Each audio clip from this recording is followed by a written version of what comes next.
Hi everybody, I'm Sandy. And I'm Debbie. We're from the Normal Paranormal Group. And today is 5 Things Wednesday. And today we're going to talk about what's your favorite ghost story. I hope you have one. Share them with us. We're going to talk about haunted cemeteries, haunted houses, haunted objects, haunted animals, haunted hotels. It's a variety of stories we're going to talk about today. And we're going to start out with the haunted cemeteries. Especially,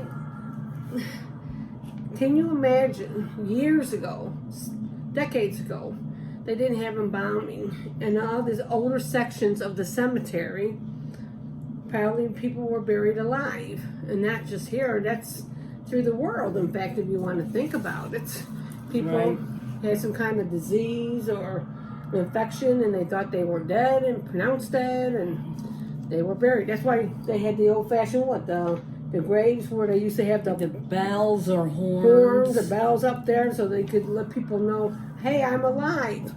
So they must have had quite a few incidents that caused that to happen. Maybe children crying, babies, women, men.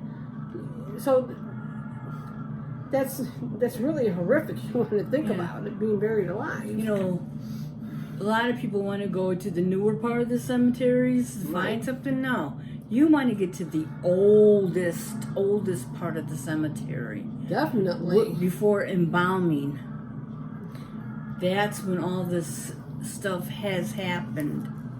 Right, and so, like we talk about even haunted houses, and not just your house, there's other houses, not just houses, but there's schools, there's churches, there's nursing homes, there's all these other places that have rooms that scare you, jails or prisons, and it doesn't matter, but there's things that are more scary than most, and that is closets, hallways. I mean, my God. Our one house, no one liked walking in that front hallway. Nope. No one. And it did have a lot of ghostly activities. And there was this other house that my mother grew up in. Even as a little girl, she didn't like the hall. Nobody liked that hall. Even Sandy and I would leap past that hall real quick. There's certain hallways that are just scary than a house itself. It's almost like if someone was killed there. Yeah, somebody's watching it was you. A heavy, oppressive, dark feeling. Let's remember, when a lot of people, when they die or killed suddenly, their spirits linger. They're lost. And my parents lived in this one house, and they had a ghost dog that would actually run up the stairs and scratch away at the door. You would open the door, there was no dog to be found. And people would actually see the dog run up the stairs when they had guests, and it said, "Where did your dog go to?" And they said, "We have no dog. We just seen the dog run up here. It didn't come down." Yeah, so you do have ghost animals. They come back. They either miss their owners, they loved it there, or you don't know. Some people just killed animals and their spirits are lingering. But you know, that's a very touchy subject because there's so many cruel things that happen, sudden things, that the spirits are on rest. They don't know they died, and that even goes with animals. So watch out, because karma will bite you in the butt with that one. Yes, it will, when you do things like that. Don't think it won't. And we talk about haunted objects, and we talk about bringing things home with you. And jewelry, you have to remember, in glasses, this is me. This is part of me. My energy is in these glasses. Her jewelry. My jewelry. This is a part of me. This is a part of me. It carries our energy. We put our energy into objects, just holding on to them. Right. And you could feel your energy in this object. So if you pass down your rings or you pass down certain things, It has energy in there. That person's energy.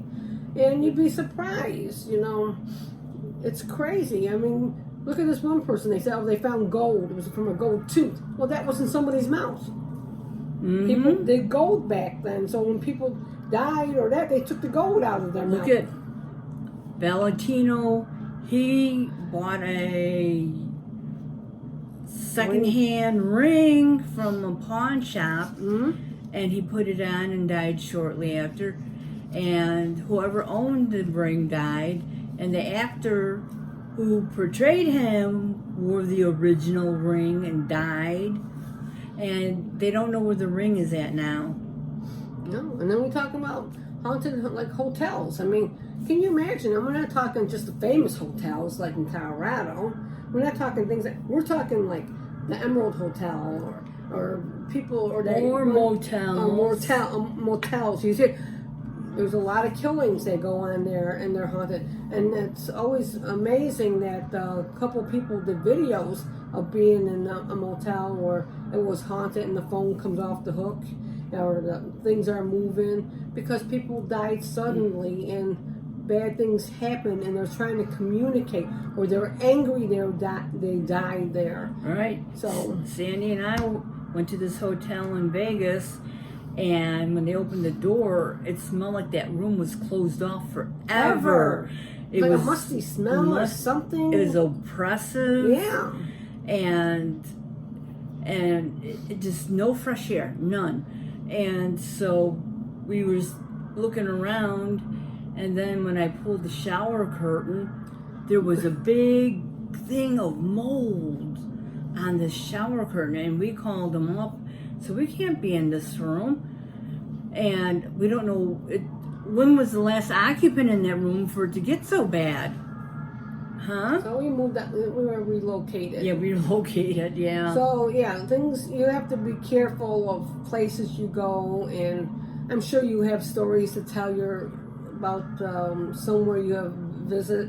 I mean, like I said, if you go to a motel, a hotel, someone's house. Like we talked about, we talk about the attic, we talk about basements, how airy some basements are, and yeah, it seems like more people are afraid of either the attic, the basement or the closet. The closet, yeah. And a lot of them, it's the hall. I don't care if it's the hall going to the basement. I don't care if it's the hall going to the attic, but something about that hall. I mean, that's one thing how you could know is that the change of atmosphere. Oh yes, you know, you could just feel it, the coldness, the atmosphere. The hair on your arms. It's like sad all of a sudden, or you know, you just feel the energy change. It's like every move you take, it's like, go back. But Debbie and I always learned one thing. When we had that twin thing, we decided, hey, do you feel what I feel? And we looked at each other and we said, yes, we knew to get out of there. That was our signal. Say, leave. The first thing I ever seen, I did see a shadow entity. I'm not even going to say spirit because I don't even know what it was. It was like, you know, I talk about the black mass. Well, this was gray, dark gray, and it blended in the hall. And I seen it, and I took a step backwards. I would not turn my back on this, would not. And it would take a step forward. And every time I would take a step backward, it would take a step forward. And follow her. And follow me, and to the point where I got around the corner, ran in the house, and locked the door. You know, I've had so many scary incidences. Debbie and I are not normally afraid of spirits, the ghost girls we encountered, or missed, or whatever. But there are certain things Debbie and I both agree on. You will know it's not good. You know it's a bad entity. You know when something's not right. And what we tell our viewers or people in person, do not scream, do not run, Do not provoke it. do not curse at it, do not threaten to fight it, which is dumb because, You can't say it. well, could you fight what you can't see? You know, and then you're walking in a lot of times on their turf, their territory. You know, you're Unless out of your you're- element. Unless you're prepared, and there's a very few people out there that are gifted. Gifted. We're not just saying anybody could do anything they want and say, oh, I could get rid of ghosts and I could get rid of bad spirits. No, there are certain people that are totally gifted. They're demonologists. They're actually people that know how to deal with evil. And what we learned before even these ghost programs came out, we learned because we did a house blessing in our house. Yes. And it only lasts like 7 years. Doesn't last long. You think, oh, we got rid of the ghost. No, you didn't. No, you didn't. No, you didn't. Somehow you suppressed it, or Somehow, yeah. That's about it. but we don't It know. doesn't go away. We don't know how it comes back, but it does eventually creep back. So Then the activity starts picking up again. yep, our house got quiet for a while, but after Sandy and I moved, God knows. But with People- that, share your stories. I'm sure you have so many good stories to talk. I mean, there's a lot of people out there that have experienced things in their life, and don't be afraid to share it. That's what this group is all don't about. be afraid to open up and Right. talk about it. That's why this group is what we have here Yes. today. We have your back. Right. We do. believe in you. We 'Cause believe in you. Yes. Because someone didn't see it or experience it doesn't mean it didn't happen. It happens. And that goes beyond This ghost. We're talking ghost. We're UFOs, talking, yeah. Bigfoot. We're talking, you name it, we're talking about it. Because we understand that, You know, and then you have these skeptics to come out or these like professional scientists or whatever, they'll say, well, nope, this is my theory. And what is a theory? Their opinion. That's one person's opinion. That's right. Because they have a degree and you don't. Right. Doesn't mean They're right unless and you you're wrong. experience it. Some people change their minds after it happens to them, and they try to think, oh, maybe it, people say, oh, it's medicine, or you're hallucinating, or you're dreaming, or they'll make up all different kind of excuses why you didn't see something. In reality, yes, you did. Yes. You've seen it. And the purest of minds could see the other side so much easier and hear things and remember things from reincarnated lives. Right. Pay attention You to know, your children. listen to babies talking to Yes. someone and children We're talking about to someone. reincarnation, or Yes. your parents or grandparents visiting Right. them. Even Yes. your handicaps are open Right. to the Disability, paranormal. people with Because why? disabilities. They're pure of mind, That's pure right. of thought. Nothing is clouding their minds at that time. Right, so we're here to listen. Share your stories. Share. Until next time, I am Sandy. And I'm Debbie. We're from the Normal Paranormal Group. Have a nice day, everybody.